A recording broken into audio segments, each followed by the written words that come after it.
Hello friends, welcome to J study centre. आज आम गोटे इम्पोर्टाट टॉपिक उपर डिस्कसन करवा जो थी कि आम देखुचे जे वर्तमान कोरोना समय एवं यही कोरोना समय रे अधिकांश छात्र छात्री मानसिक चापरे भाराक्रांत हो पड़ते। तो जो मैंने मानसिक रूप से भांगी पड़ुंट एवं यह स्वाभाविक कथा अधिक दिन धरिक जो मैंने घरे बसी रही स्कूल कॉलेज सब बंद रोचे जो कि वर्तमान गोटे जो शारीरिक और मानसिक स्तर जो विकास रही तार बाधा प्राप्त होची। तो से जो शारीरिक बुद्धि क्षमता कमी जाऊा बेले मानसिक स्तर में चाप वृद्धि कर चलती।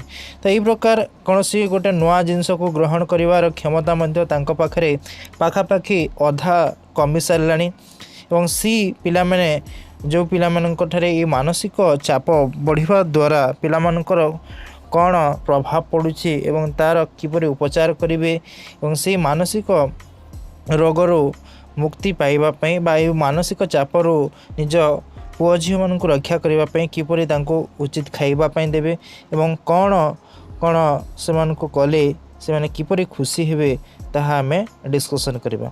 तो प्रथम टॉपिक जो थे रोचे कौन प्रभाव पड़ुछि ये जो पिला माने घरे बसी रहिबा द्वारा। प्रथम जदि देखिबा पिला माने स्कूल जाऊना बाहर को जीवा मना दिनर अधा समय फोन किंबा कंप्यूटर किंबा टीवी सामने बसिकी बीती जाऊँगी जद्वारा कि पिलामानक मध्य विरक्ति भाव देखा स्वाभाविक कथा। से माने अति खूब कम समय मध्य रागी जाउछन्ति, मन स्थिर रहूना, राग हिंसा निद्राहीनता छानिया हेबा से मध्य देखा जाउछि। अधिक दिन ये सब रहिबा द्वारा अनेक पिलामानक मानसिक अवसाद को चली जाउछन्ति जहाँ को आम डिप्रेशन बोली कहीथु। ता द्वारा कौन होती ना पेट खराब होगा, शारीरिक वृद्धि रे बाधा सृष्टि होगा, उच्चतार बाधा सृष्टि होती, शरीर जो मोटापा ता धीरे धीरे बढ़ी चलुचे, फुर्ती कमी जाऊँगी, शिखबार आग्रह कमी जाऊँगी, सहजरे नुआ कौन जिनस को ग्रहण करवा पिला पक्षरे इच्छा नहीं। तो ये सब गोटे आम देखुचु तार प्रभाव एवं कौन करी यार उपचार कौन क्यों प्रकार भाव में या उपचार करेंगे। वर्तमान सबकिछि बंद थी पाई प्रथम एक रूटीन तैयारी करंतु जो रूटीन माध्यम तांकर सबु कार्य थी सबु कार्य जे भली ठीक समय रे हेबो ता प्रति टिके ध्यान दियंतु। मन शांत करने सकालू योग प्राणायाम व्यायाम करने उचित, निर्दिष्ट समय रे जेंथा 6 ରୁ 8 घंटा शुइबे, गैजेट ठारो दूरे रहे जमीती फोन कंप्यूटर टेलीविजन ये सब टे दूरे रुहतु। केवल अति दरकार से मोबाइल दिंतु, जिते कम मोबाइल देखिए सेते भल हेबो। अधिक समय से नृत्य संगीत चित्रांकन गप लेखिबा गप बही पढ़ा दिंतु। घरे से मन खुशी करने आमोद प्रमोदर व्यवस्था करंतु एवं इंडोर गेम जो गुड़ाक प्रायतः खेलने को दिंतु पिला मानकु।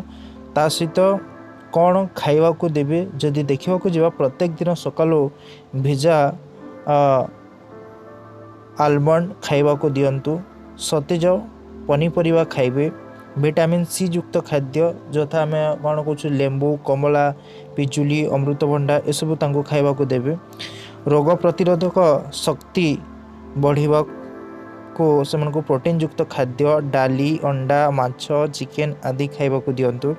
रात्रि रे गोटे ग्लास क्षीर दे पारते, तापरे बेसी तेलयुक्त खाद्य खाइबा को दिंतु नहीं एवं पानी ठीक रे पीवा को दिंतु। यही प्रकार जदि आपण मैंने उपाय अवलंबन करुँचे ताहले आपणकर पिला जो मैंने मानसिक भाराक्रांत हो पड़ुचे मानसिक रोगरे से मुक्ति पाई पारिबे।